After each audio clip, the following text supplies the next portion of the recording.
Il bravo giocatore di boccia deve avere qualità atletiche, fisiche e soprattutto anche di concentrazione mentali.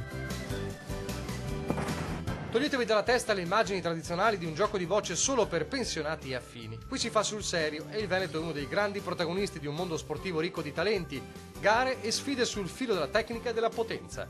Sabato al via il campionato di Serie A1 per la Federazione Italiana Bocce, che nella nostra regione conta un esercito di atleti appassionati. Abbiamo 6.500 tesserati, soci e agonistici, abbiamo una buona attività giovanile, femminile e poi facciamo tantissime manifestazioni durante l'anno. Sono giocatori che vanno anche a rappresentare la nostra nazionale e quindi siamo molto orgogliosi del lavoro che stanno facendo i nostri tecnici e le nostre società. Gare al via dunque per entrambe le specialità della disciplina, la classica raffa e le bocce al volo. E il Veneto può contare su squadre di altissimo livello. Per la prima specialità, le punte di diamante come il Monastier, già campione del mondo di categoria, e il Villafranca di Verona.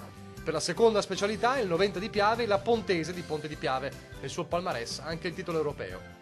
Uomini e donne, uno sport senza barriere e che negli anni ha vissuto una grande trasformazione. Sulla raffa è cambiato che abbiamo messo i campi sintetici, quindi abbiamo i campi veramente all'altezza della situazione, quindi non sono più i campi che avevano una volta quando si giocava così, per dire con l'ombra, ma adesso sono campi tecnicamente importanti.